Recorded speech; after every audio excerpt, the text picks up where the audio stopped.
So we are going to discuss in this week's lecture on Zionism and on Israel. We're going to discuss the Jewish right to the land of Israel, Jewish rights to the land of Israel, and whether there are Jewish rights to the land of Israel. So let's get started.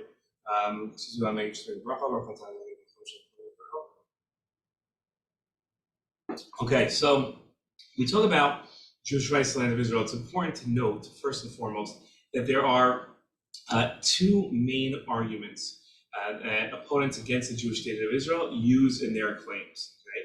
The first is that the Jews stole the land from the native Arabs, the native Palestinians. That's the first claim against us, that the Jews stole the land. Okay, and that the Jews don't have a right to this land because they stole it. That's the first claim. The second claim that is often heard is that the Jews mistreat the Palestinians under their control.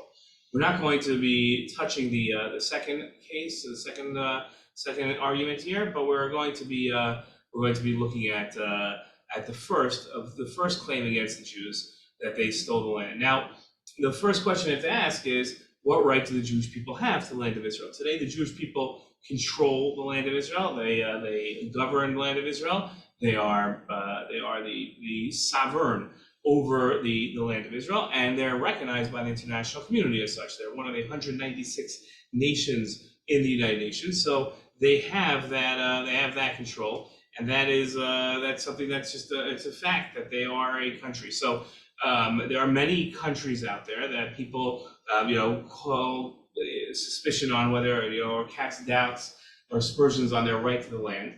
And so our question is whether or not the Jewish people have a right to this land, or are these do the Jewish people qualify as one of the nations that does not have a right to the land? Okay, so that's our question. In order to answer that question, we have to ask: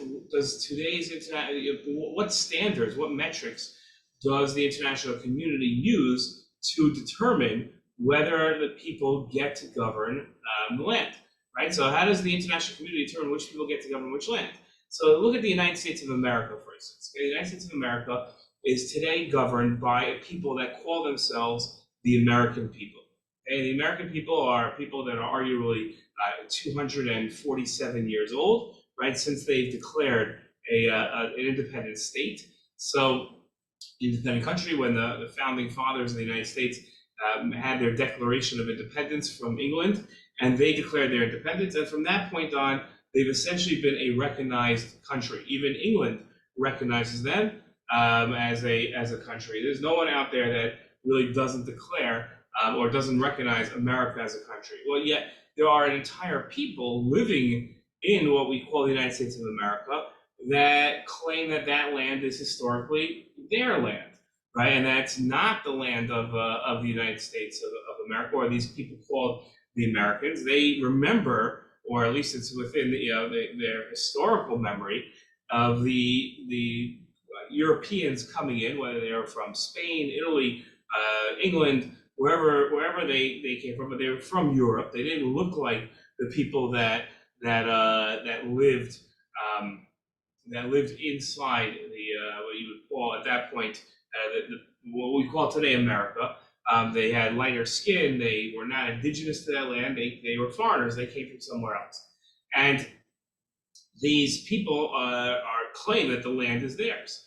And the world doesn't say, the United States of America should give its land back to the native Indians, the natives of that land. That they never say such a thing. Recognized control, recognized sovereignty is given to the nation of America, the United States of America, the American people. And again, nobody says anything about that. So it's hard to make the argument, let's say, that the natives of the people, the indigenous people of the land, are always those that are given the rights to the land, because that's simply not true. We see that when it comes to the United States of America. That's not true. So the question is, so what is the metric used, right? And how does that metric apply to the Jewish people? If it's not about, right, and if you say, okay, and maybe it's about power, whichever country is most powerful. The reason why the Native Americans don't have control over the land of America today is because they're simply not powerful enough to overcome the United States military, and therefore they'll never be powerful enough.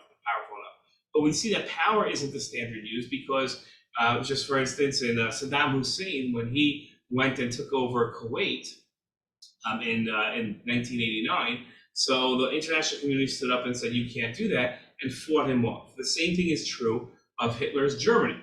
When Hitler went to take over many different countries in Europe, at a certain point, the world said, hey, you can't do that, and stopped him from doing that. So the question becomes now, how is it, right? How does the world determine which people get to govern which land? And when the world incorrectly turns to the Jews and say, well, you're not the native of the land. The Palestinians were there before you came in, incorrectly, because that itself is not true. But when they say that and say, and therefore you shouldn't have control of the land, that seems to be a double standard, because that's not the standard of how they determine who gets to live on the land when it comes to any other land. Okay, so that's our question. So the first thing is we're going to give 4 different answers to this question, and again, recognizing the fact that there's really no true metric to the answer of this question. There is no way that the world says definitively, this is how we determine which people should rule the land. And therefore, if we see that our standards aren't met, we're going to take action to correct those standards. If we find the people that don't qualify as the leaders and we find other people that qualify as leaders, we're going to step in and ensure that that control is then given to those that have a better argument. So that doesn't exist. So we're going to give 4 answers which cover the gambit. And I think it's telling that the Jewish people are some of the only people that can use all 4 factors to, without a doubt, demonstrate that they are the sovereign rulers of the land and they should control the land. So the first is a religious argument. Okay, now a lot of people say religious argument is just a made-up argument. Well, I don't believe that that's true. I believe that a religious argument has 2 bona fides, 2 qualifications to it. Number one, that the billions upon billions of people in the world consider religious arguments valid. So you can't just say, well, that's just my religion, or that's just a religious argument. It doesn't matter if it's just a religious argument. That's used as a valid argument, and as we see, there's very hard to determine in the international community which arguments are valid anyway. So, okay, that's number one. And number 2, I happen to believe that this religious argument is true, and therefore I don't believe that it's just a religious argument. All 3 major religions are based on Judaism and what we call the Tanakh. People might call that the Bible. It's the 24 books of the Bible. It's clear from Tanakh that God gave the land of Israel to the Jewish people. Impossible to make the argument otherwise. There are those that want to distort texts and say that it could be that the Jewish people, were replaced or are no longer. That's a very, very tenuous argument to make, and most of the world's religious people reject that. So from a religious standpoint, this is our first of 4 arguments as why the Jewish people have the right to the land of Israel. That it is clear that from the religious argument, from a religious standpoint, then again, all 3 major religions hold by this, ascribe to this argument. The Jewish people have the right, that God gave the land to the Jewish people, and therefore we have every right to it. Yeah, the second argument that we have, I'm sorry, I don't know how to play this video with this in the background, but there's a great video. This is Noah Tishby in the background, who goes ahead and explains the historical aspect, the historical record of the Jewish people being here. But a small Jewish community has lived continuously in Israel for 3,000 years. Jewish people didn't come here 150 years ago with the modern state of the modern movement of political Zionism, and therefore take over the land from natives. We didn't displace natives. Jews are the native people of the land. There are no people out there in the world today that have a longer claim to the land than the Jewish people. There's nobody out there that can say that they were here before us. And there's not a truthful argument that says that we left the land. And therefore, just like any other country, no, our people have been here continuously. We haven't governed continuously, not to any fault of our own. That's whether it's the Romans or the Arab conquests, it took that power away from us and took our land away from us. But we are the native people of the land. Jews lived in what the world called Palestine for 2,000 years before it was called Palestine. Palestine is only 2,000-year-old name. Now, it's a historical anomaly, but that doesn't mean that it isn't historical fact. Okay, let's repeat that. It's a historical anomaly. You don't find this that often in the world, that you have a people that live somewhere for 3,000 years. But that does not mean, just because it's not common, doesn't mean that it is in fact. So the second argument that we use, that the Jewish people have a right to the land, is the argument that says that the Jewish people have a historical claim to this land, that we have been here the longest and have been here continuously through that time. The next is a legal claim.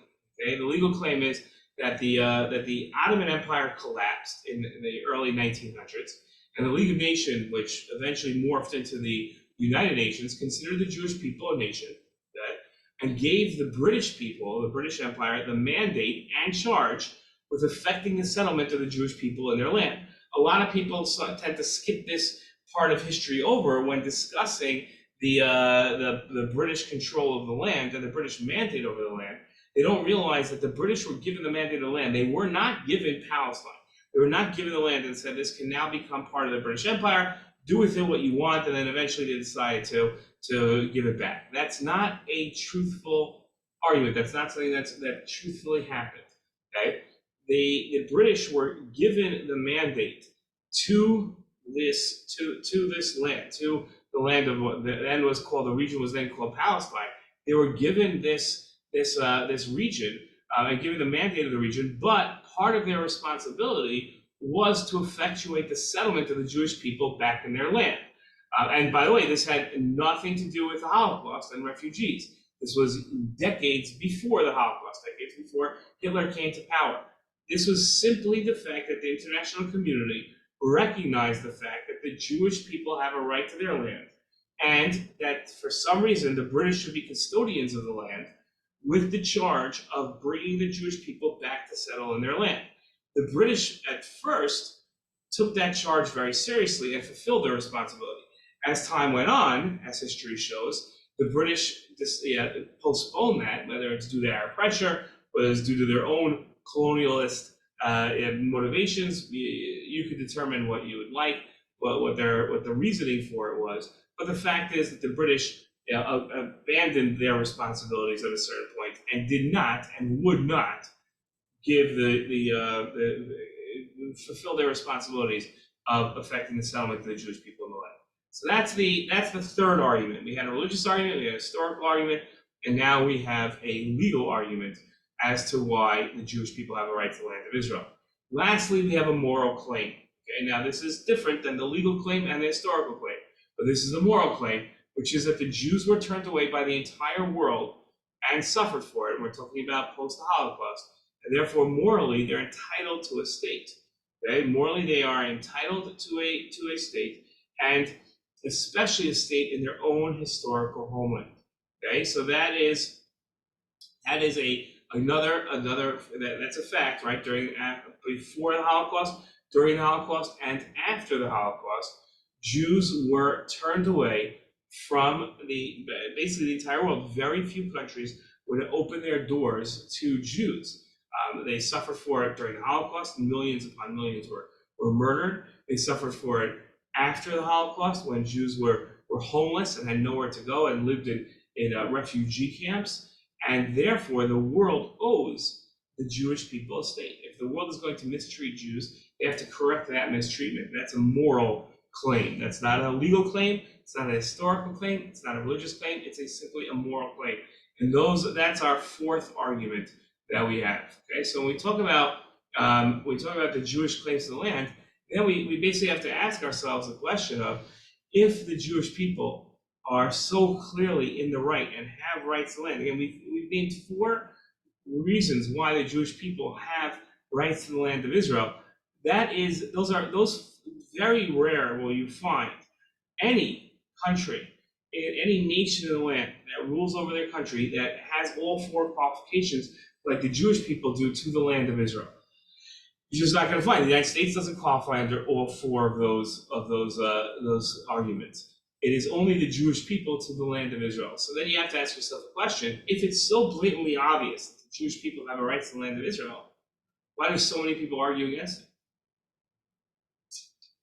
Very hard to give that answer, unless you're going to disprove the four arguments that I gave, which good luck. Very, very difficult to understand. So that's today's lecture. Hope you enjoyed it, and hope you'll join us next week for our next one. So.